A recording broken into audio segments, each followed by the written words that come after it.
श्री सद्गुरु महाराज की जय। प्रातः स्मरणीय अनंत श्री भूषित परमाराध्य संत सद्गुरु महर्षि मही परमहंस जी महाराज का प्रवचन, पारमार्थिक सत्ता की विशेषता। इस प्रवचन का तीसरा भाग, महर्षि मही सत्संग सुधा सागर। कबीर साहब ने कहा है, गंग जमुन के रेत पर माली बाग लगाया हो, कच्ची कली इक तोड़ी के मलिया पछताया हो। गंग जमुन इंगला पिंगला है, बाग लगाना सूरत जमाना है और कच्ची कली तोड़नी कुछ अभ्यास करके जो अपरिपक्व बल हुआ उसको खर्च कर देना है। तुरीयावस्था के आरंभ से ही कच्ची कली है, ध्यान से उधर्व गति होती है। किसी भी पदार्थ को, चाहे वह कठिन हो, तरल हो, वाष्पीय हो, उसको समेटने से उधर्व गति होती है। मन इथर से भी सूक्ष्म है, जो जितना सूक्ष्म होता है, सिमटा होने पर उसकी उतनी ही विशेष उधर्व गति होती है। तुरीयावस्था में आधा मंजिल कोई पार कर जाए, यानी त्रिकुटी में पहुंच जाए। त्रिकुटी उसको कहते हैं जहाँ से प्रकृति के तीनों गुणों का कार्य आरंभ होता है। यह अंदर की है, बाहर के भावों के बीच की त्रिकुटी नहीं।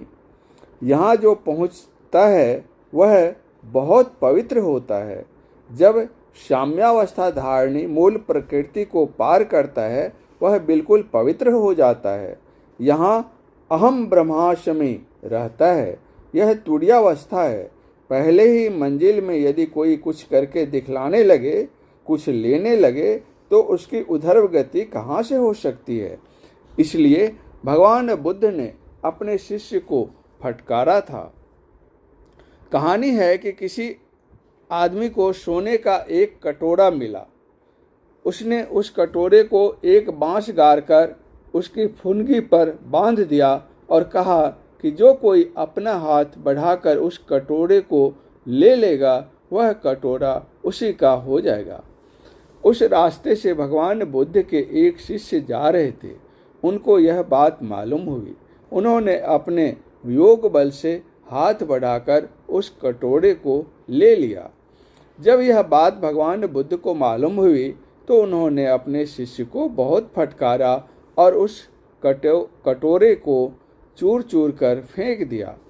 ऐसी ही बातें तुलसी साहब के लिए भी है। उनके शिष्य गिरधारी साहब ने किसी कारणवश लोगों पर अपनी सिद्धि शक्ति का प्रयोग किया था, और जब तुलसी साहब को यह बात मालूम हुई तो उन्होंने अपने शिष्य गिरधारी साहब को बहुत फटकारा और कहा, साधु संत दूसरों की रक्षा करने के लिए होते हैं कि सिर फोड़ने के लिए। आज से तुम कभी मेरे सामने मत आओ। तब से वे जीवन पर्यंत उनके सामने नहीं गए। यह इसलिए कि तुम अहंकार में नहीं फंसो। बाहर बाहर चलने में जो पदार्थ मिलना चाहिए वह नहीं मिलता, इसलिए अपने अंदर चलो। अंदर में चलने से सिमटाव होगा, सिमटाव से उधर्व गति होगी। किंतु बिना विचारे तो संसार ही महारमणीय मालूम होता है। अनविचार रमणीय महासंसार भयंकर भारी। ध्यानाभ्यास में साधक तुरीयावस्था के आरंभ में रिद्धि सिद्धि में फंसता है। संत लोग इससे हटाते हैं, उसको अंदर में मदद मिलती है। दृष्टि अस्थिर होने पर ब्रह्म ज्योति देखने में आती है। देखे आँखी कोनो मते फिरे ना, वह परमात्मा के तरह तरह के प्रकाशों को पाता है, देखता है। गीता में है कि भगवान ने अर्जुन को विराट रूप दिखलाया। उसमें इतना प्रकाश था कि करोड़ों सूर्य का प्रकाश उसका मुकाबला नहीं कर सकता था। उस प्रकाश को उस रूप से हटा दीजिए तो क्या सुंदरता रह जाती है।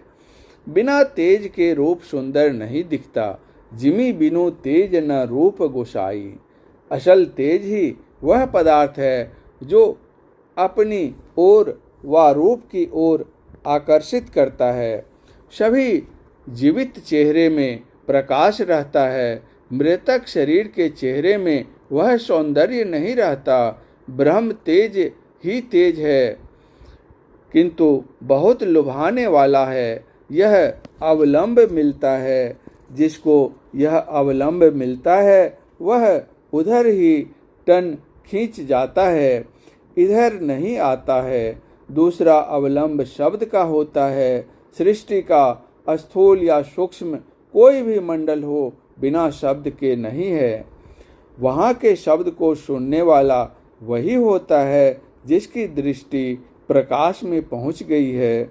जहाँ जाओ कि सुन सको, वहाँ तक पहुँचने के लिए दृष्टि योग चाहिए।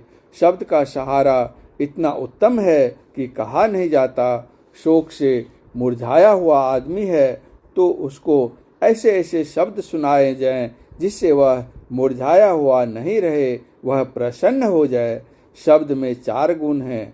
ऊपर का शब्द नीचे दूर तक जाता है, नीचे का शब्द ऊपर दूर तक नहीं जाता है, अपने उद्गम स्थान पर खींचता है और अपने स्थान के गुण को लिए रहता है।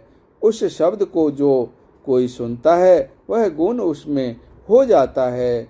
सिनेमा, नाटक आदि देखते हैं तो उसमें शोक का दृश्य देखने से शोकित और हर्ष के दृश्य को देखकर हर्षित होते हैं।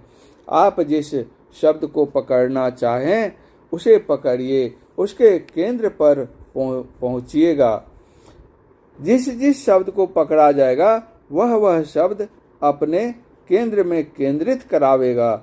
सच्चिदानंद पद मंडल के केंद्र से जो शब्द आता है वही राम नाम, ओम आदि नाम है। उस शब्द से जो खींचा जाएगा वह परम धाम में पहुंचेगा। जिस विषय को विशेष सुनिए उस ओर आकर्षण होगा। कौरव लोगों ने चाहा कि 5 भाई पांडवों को किसी तरह अपने राज्य से बाहर करना चाहिए। कौरवों ने विचारा कि उन लोगों को काशी भेजा जाए, किंतु स्पष्ट रूप में उन लोगों से यह बात करने में सभी सकुचाते थे। अंत में कौरवों ने अपने में यह परामर्श किया कि पांडव जब सभा में आवें तब उनके सामने काशी की विशेषताओं का वर्णन करना चाहिए। सुनते सुनते उन लोगों की इच्छा उस ओर झुकेगी और तब वे लोग स्वयं काशी चले जाएंगे। बात ऐसी ही हुई। वे 5 भाई जब जब सभा में आते कौरवगण तब तब काशी की ही चर्चा करने लगते। फलतः काशी की विशेष चर्चा सुनते सुनते अंत में युधिष्ठिर का मन उस ओर झुका और वे 5 भाई काशी चले गए। जिस विषय को आप बहुत सुनिए उधर मन फिर जाएगा। इसलिए हमारे बाबा साहब सत्संग करने के लिए बहुत प्रेरणा देते थे। भजन करते समय सब भूल जाइए, पवित्र मन रखकर ध्यान कीजिए, विषय इस ओर बढ़ नहीं सकता। उपनिषद में भी कहा है, जो पाप कर्मों से निवृत्त नहीं हुआ है, जिसकी इंद्रियां शांत नहीं हैं और जिसका चित्त असमाहित या अशांत है, वह इसे आत्मज्ञान द्वारा प्राप्त नहीं कर सकता है। ना वीरतो दुश्चरितानां शांतो ना समाहितः ना शांतो मानसो वापि प्रज्ञानेन मा पुण्यात् कठोपनिषद। इस प्रवचन का शेष अंतिम भाग अगले प्रवचन पाठ में। परम पूज्य गुरुदेव का यह प्रवचन पूर्णिया जिला के श्री संत मत सत्संग मंदिर सिकलीगढ़ धड़ारा में दिनांक 27/11/1955 ईस्वी को प्रातःकालीन सत्संग में हुआ था। श्री सद्गुरु महाराज की जय।